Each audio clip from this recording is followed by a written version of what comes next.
Recebe aqui o seu filho, Marcos Simões Coelho, que vai falar um pouco, fazer um bate-papo conosco sobre a magia de um escritor pelo olhar de seu filho. Peço uma salva de palmas a todos e receber Marcos Simões. Vou tirar a máscara porque eu vou falar.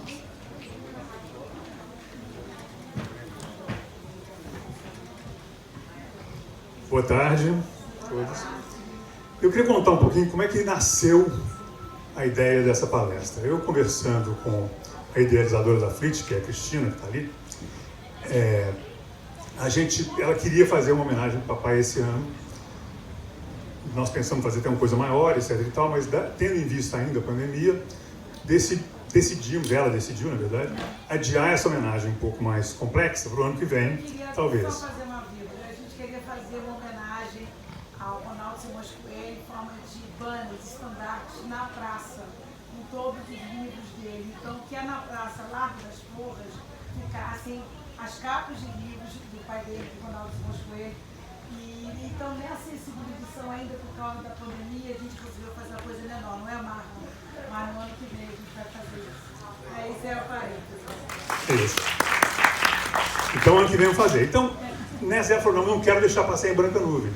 Vamos então fazer alguma coisa. Por que você não vai lá e fala, você e seus irmãos? Então eu tentei convencer todos os meus irmãos a virem comigo, mas não fui bem sucedido que nenhum sentasse aqui. Consegui que o Nanado, o Ronaldo Simões Coelho Filho, viesse comigo, mas ele falou que não queria falar, não. Ele queria ficar ali. Então, a ideia foi essa, falar um pouquinho sobre o que é ser um escritor e o que é ser alguém ligado a um escritor, e principalmente um escritor de literatura infantil, né? Como a maior parte das pessoas aqui sabe, esse foi o último evento que o meu pai participou. Ele esteve aqui na frente no ano passado, tem até uma fotinho dele aqui, ó. Ele fez uma apresentação muito bonita aqui, durante 1 hora, falou aqui para muita gente, né? Estava muito cheia a apresentação dele.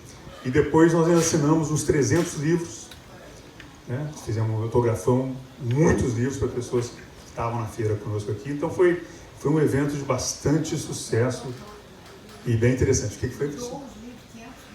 E a gente tinha doado os livros para a feira. Foram 500, né, no total. Foram doados 500 livros, Pérola Torta, para ser distribuído na Secretaria de Educação de Tiradentes e Arredores. Então foi para a Secretaria de Educação de Tiradentes e para a feira, onde a gente fez o autógrafo dele. Eu tive a oportunidade de estar com ele aqui, né? E, então, a ideia realmente era falar dessa importância de lembrar e dar continuidade para a história, né? O Jorge Luis Borges, o grande autor argentino, dizia que o escritor, quando morre, ele se reencarna em livros. E que não é uma má ideia, né? É uma boa ideia você se reencarnar dessa forma. Então, a ideia é que o meu pai está reencarnado nos muitos livros dele, mas que a gente tem que sempre estar lembrando das coisas, contando as memórias e voltando às histórias. A história do meu pai é uma história bem interessante como pessoa. Ele é muito multifacetado. Eu trouxe até uma colinha aqui, porque ele fez tanta coisa na vida, tanta coisa, que eu tentei colocar algumas das coisas aqui para não esquecer. Então, de vez em quando, vou vir para cá. Ele é de uma família grande, bastante grande. A nossa família, Simões Coelho, aqui em São João del Rei, é imensa. São 500 pessoas, né, com esse sobrenome.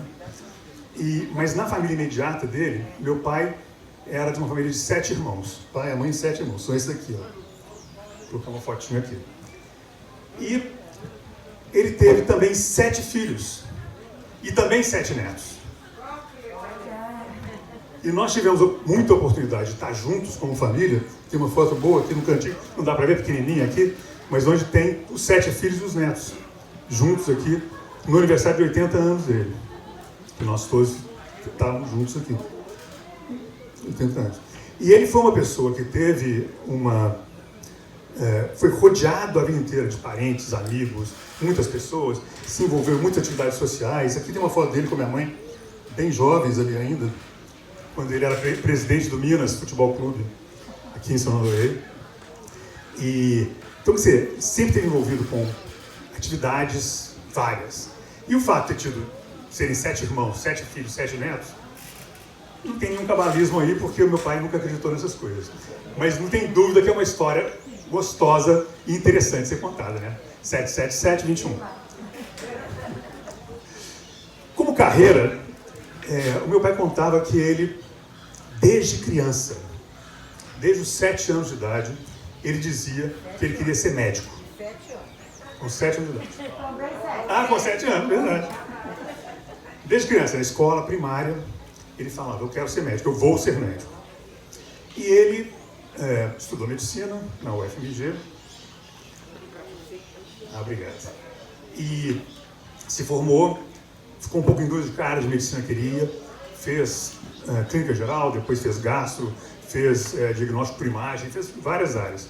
Mas no final ele decidiu ser psiquiatra. E se dedicou, caiu realmente fundo no estudo da psiquiatria, foi um psiquiatra bastante reconhecido, e mais do que a prática dele, que foi fantástica, ele criou um hospital psiquiátrico de acordo com os moldes das coisas que ele pensava, ele se envolveu em muitas iniciativas, mas mais do que a prática em si, eu acho que o grande movimento que meu pai iniciou foi participar de um pensamento mundial, que era o pensamento antimanicomial. E com isso, ele se juntou a grandes nomes internacionais, ao Franco Basaglia, da Itália, ao Michel Foucault, aquele filósofo francês, que até esteve conosco aqui no Brasil algumas vezes, e com esses nomes, ele realmente impulsionou o movimento manicomial no Brasil, antimanicomial no Brasil. E conseguiu, na gestão dele, na Coordenadoria de Psiquiatria do Estado de Minas Gerais, ele conseguiu fechar o Hospital Coronel de Barbacena, que foi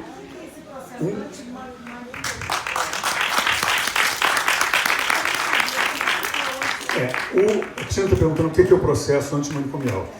A ideia disso é o seguinte: antigamente, todas as pessoas que eram mal vistas na sociedade, seja por que motivo for, a mulher que engravidou, teve filho, era expulsa de casa, né? O rapaz gay que não estava dentro da coisa, as pessoas eram internadas em hospitais e julgadas ali pro resto da vida. Nunca mais tinham saído. E eram muito maltratadas. Era um tratamento horroroso. Tem um livro muito bom, da Daniela Arbex, de Juiz de Fora, que se chama Holocausto Brasileiro, que também está sendo transformado em filme, que é deslumbrante, que conta toda essa história, do que foi o Hospital Coronel de Barbacena especificamente, mas que como ele tinha muitos no mundo inteiro. E esse movimento foi para derrubar exatamente essas paredes dos manicômios, que eram um lugar de morte, não era um lugar de vida, não era um lugar de recuperação. Então, foi um dos grandes envolvimentos do meu pai, e ele sempre se orgulhou muito de ter feito parte desse movimento e ter conseguido realmente, junto com outras pessoas, claro, porque foi um movimento, fechar o Hospital Coronel de Barbacena. E além disso, tinha o outro ponto dele na medicina que eu achava muito interessante, que eu acho que se conecta muito com a escrita, que ele era um especialista também em história da medicina. Ele criou na UFMG, dando aula lá, o Centro de História de Medicina da Federal de Minas Gerais, e ele, durante anos, colecionou artefatos, materiais, histórias dos milênios que nós temos a medicina como uma carreira, como uma área de estudo. Em literatura também, eu diria que ele desde sempre esteve envolvido, apesar de ele não pensar como literatura. Tá? Ele, desde criança, meu pai sempre foi muito criativo, inventivo, ele criava mil histórias, contava mil histórias, pegava uma história que existia e transformava aquilo numa coisa muito maior, muito mais interessante. E nos anos 70, ele começou a decodificar isso em história. Ele, junto com um grande escritor brasileiro, que se chama Malba Tahan, ele se chamava Malba Tahan, que tem livros maravilhosos, né? Eles criaram um curso chamado A Arte de Contar Histórias. E ele usava a tradição oral para contar histórias, mais do que a tradição escrita. Então ele trabalhou com a questão oral durante toda a sua vida. Isso até morrer, tá? Meu pai fazia parte de um grupo de contadores de história. Expresso Menino. Expresso Menino. Junto comigo. Palmas para ela, que eu trabalho lindo. Eu até fui na sua casa com o Ronaldo lá no Rio. Lá no Rio, exatamente. Nós estivemos juntos no Rio alguns anos atrás, uns 5 anos atrás. Eles foram fazer uma apresentação. Era uma maratona de contadores de história que passavam 24 horas por dia, vários dias, contando histórias. Então, no final de semana inteiro, começou na sexta, foi até segunda, né? E era assim. O Olavo Romano faz parte desse grupo. O Olavo Romano faz parte. O Matos também fazia. Eu, Sandra Lana de Madre Oliveira e o grande Ronaldo, seu pai. Então, um grupo de contadores de história. Então, mas, quer dizer, isso foi um marco para ele, porque ele contava história. A vida inteira fazia parte desse grupo. E isso, claro, aumenta as fronteiras da criatividade, da percepção. E, ao mesmo tempo, desde que nós éramos pequenos, ele escrevia e contava as histórias para a gente em casa. Né?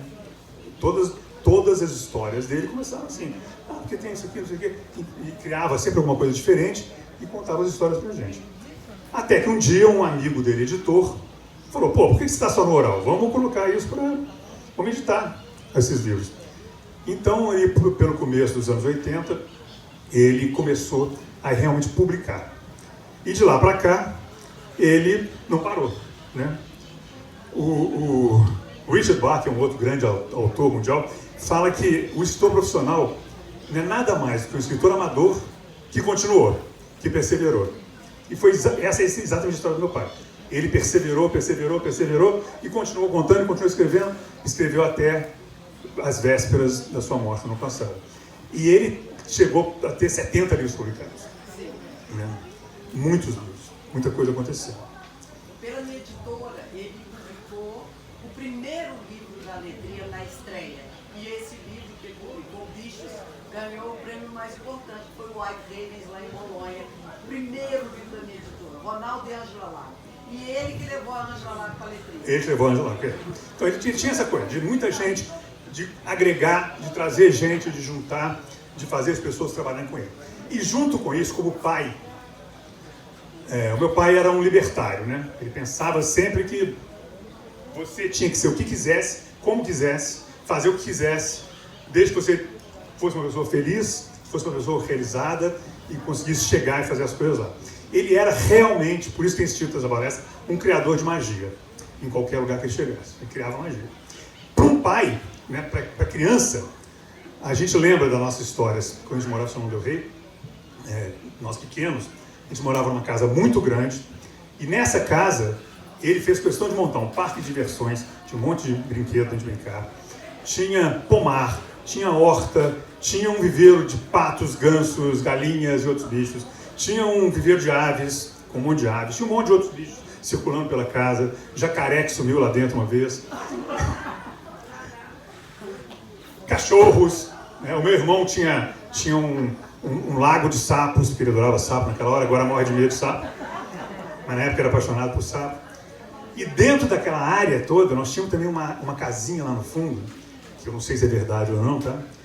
Mas provavelmente é. Tinha que ele falava que era a casa dos escravos nos tempos passados. E aí a gente escavou essa área, achamos vários artefatos, assim, entendeu? Uma bola daquelas grandes de ferro, algumas coisas nessa área dentro de casa. Então aquilo ali pra gente, a gente tinha que ressignificar aquele espaço e transformar de uma forma criativa numa coisa para a liberdade e para o bem, já que tinha sido um espaço do mal, né? No tempo passado. E o mais interessante, mais curioso é o seguinte: dentro de casa, ele sempre pegava folha de cartolina grande e colocava a gente para desenhar. Mas além disso, ele falava, o meu escritório, tinha um escritório dentro de casa, ele falava, dentro do meu escritório você pode desenhar não apenas a cartolina, mas pode desenhar na parede também. Então, a gente desenhava na parede inteira.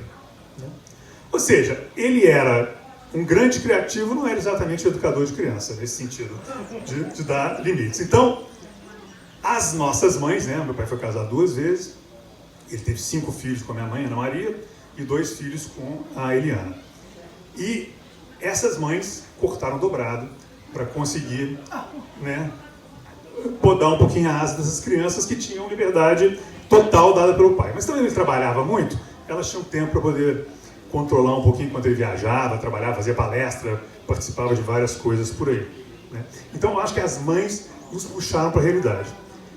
Apesar de que o papai, apesar de ser muito libertário, ele tinha uma questão que era fundamental, que ele passou muito para a gente, que era a questão do senso de responsabilidade. Então, junto com toda essa liberdade, ele fala, você tem liberdade de fazer o que quiser, mas você assume a consequência.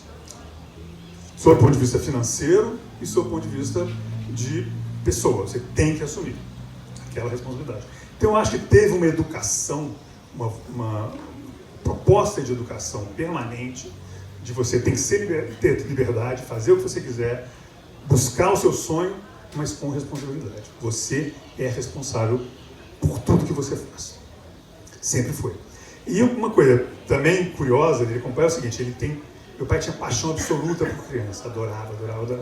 Mas ele não tinha muita paciência com o adolescente. Então, na adolescência ele dava uma sumida, né? E depois, na idade adulta, ele voltava a ser um grande amigo. Mas na adolescência ele não era um pai tão presente no sentido de querer, né, ter esse significado todo na nossa vida. Ele dava liberdade de a gente fazer o que quisesse na nossa adolescência. Estava errado. Difícil, né? Adolescente não é fácil. Talvez para os filhos seja melhor também, porque adolescente não quer ver pai nem mãe.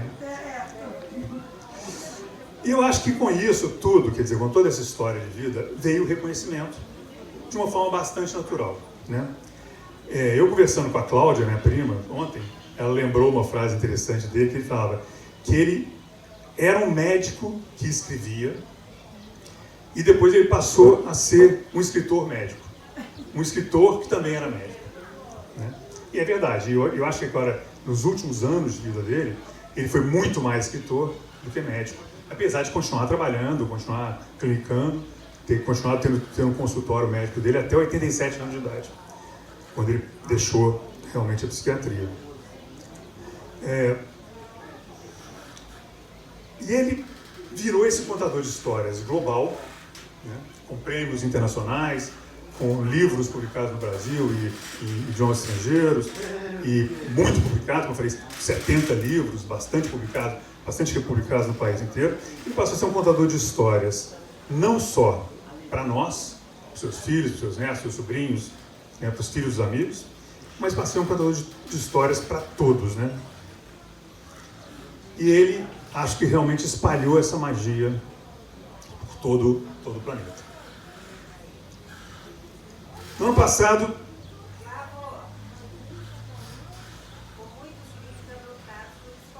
e com muitos livros adotados por escolas também. No ano passado, ele esteve aqui na FLIT, né? Ele fez a última palestra dele aqui, exatamente um mês antes da morte dele. Estava sentado aqui nesse lugar aqui, dia 27 de novembro, que a FLIT atrasou um mês no ano passado. E ele falou uma frase, quer dizer, o tópico central do que ele falou foi o seguinte: quem não entende de criança não entende da vida. Esse foi o tema do que ele falou aqui, né? E ele passou realmente a vida inteira tentando decifrar as crianças e devolver para elas um pouco dessas descobertas, fazendo as crianças mais felizes, mais realizadas, com mais horizontes, com mais criatividade. Que essa foi a grande missão de vida dele. Ou uma das grandes missões, tá? Ele fez, como eu disse, ele fez tanta coisa que é difícil até colocar numa conversa de alguns minutos. E ele dizia que você não morre enquanto houver alguém que se lembre de você. Ele deixou milhares de escritos, literalmente, gente, não estou exagerando, são milhares de escritos que nós estamos agora tentando separar, ver o que dá para ser usado, o que dá para ser publicado, o que a gente vai poder fazer para o futuro, né? Mas com isso, eu tenho certeza que ele vai viver ainda por muitos, muitos anos, muitos séculos. Obrigado.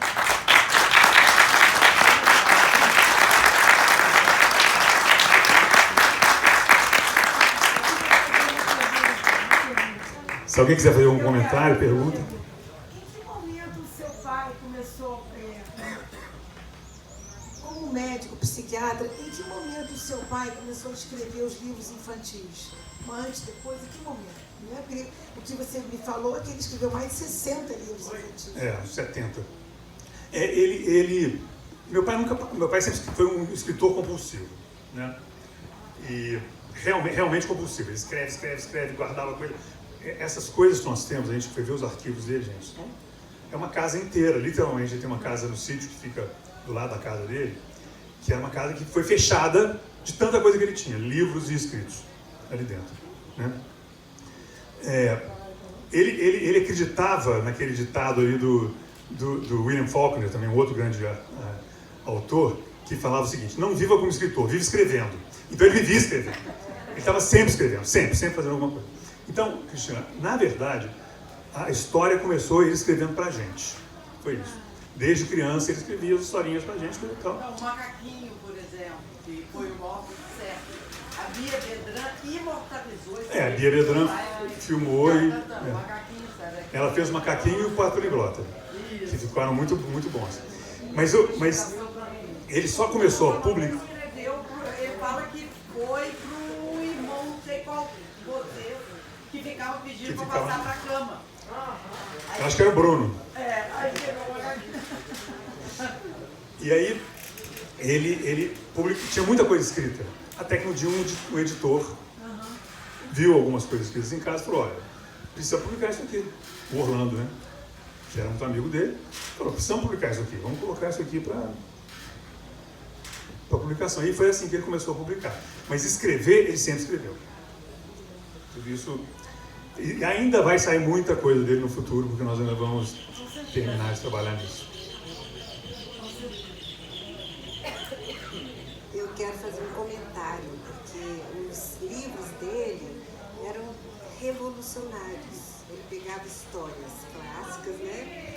E ele mudava toda a questão ali para ensinar para as crianças coisas, valores mais interessantes, né? Sair do tradicional, ele saía do internacional para falar de coisas nossas e de valores mais interessantes. Tipo, tem uma das histórias dele, não sei qual é, que a protagonista era negra, né? Saía...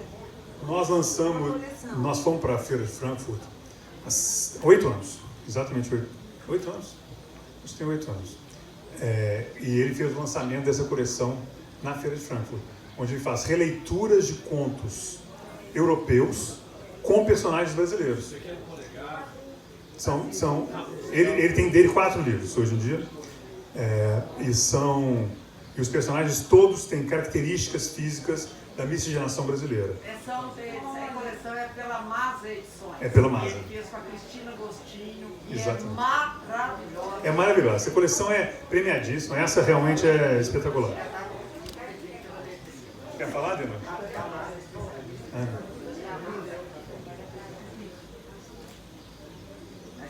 Eu tive uma alegria enorme de levar o tio Ronaldo da Resende numa escola super bacana lá, que faz um trabalho de leitura lindo, e que até o Diego é de lá, né? O Diego estudou na escola.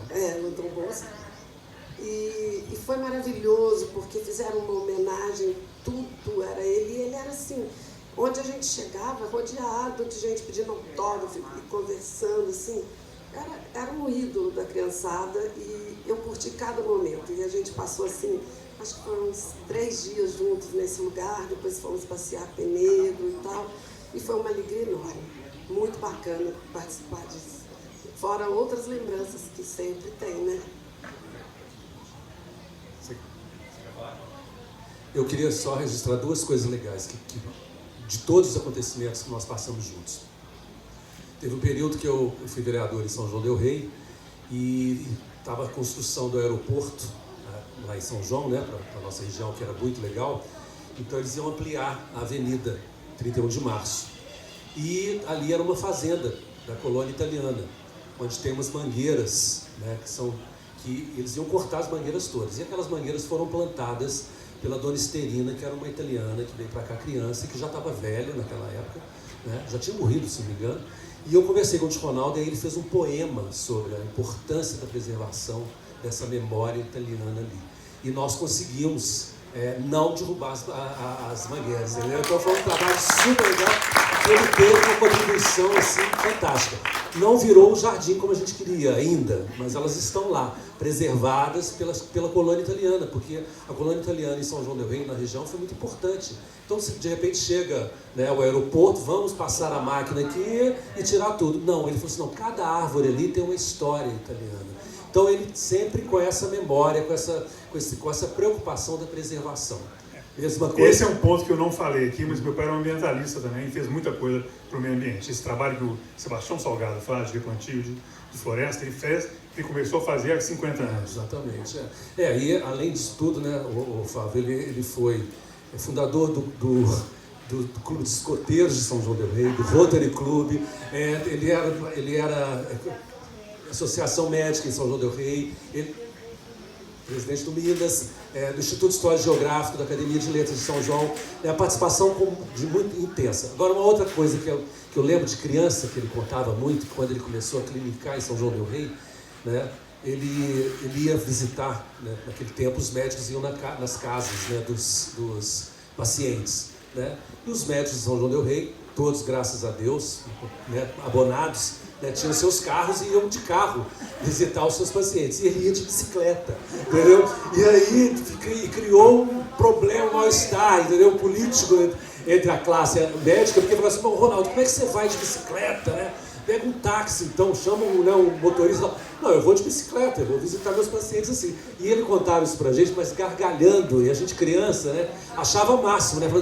Parecia um gnomo saindo de não sei aonde para visitar o seu paciente, né? Totalmente atual, hein? Gente, nós somos muito sobrinhos. Pelo horário da palestra aqui do Marco Flávio, não pôde vir todo mundo.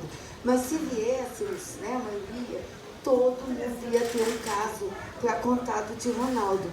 Porque tem uma palavra que resume muito bem ele, que é múltiplo. Ele era um múltiplo.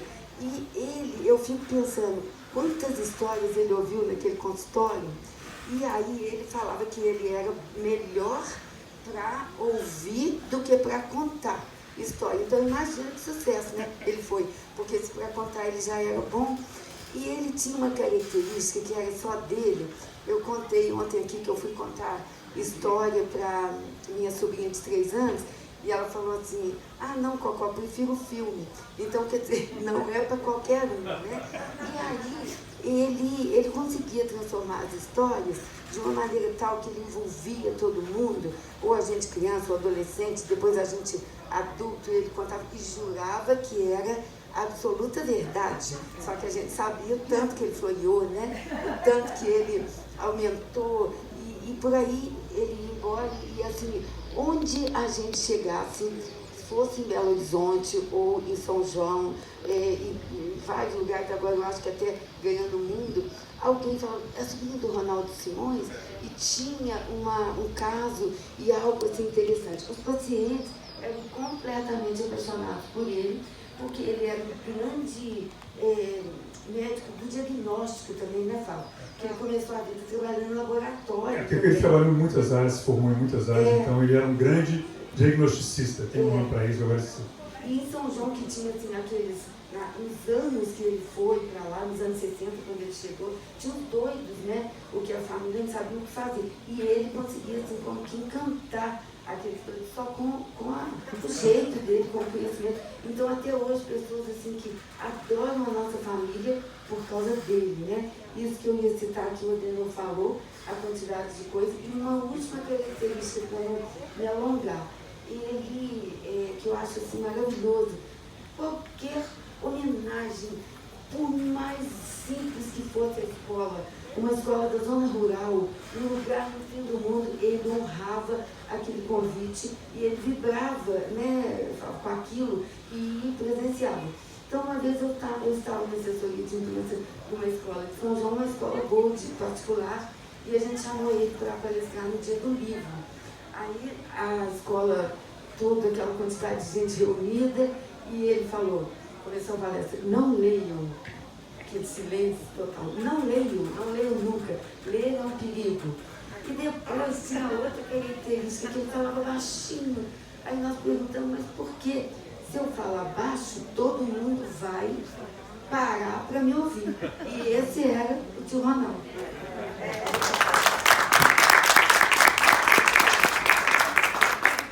Só mais um negocinho. Tem também lá atrás. Claro. É só fazer uma observação, porque o cartaz está muito bonito e você está aí do lado do Ronaldo e vocês estão posando do lado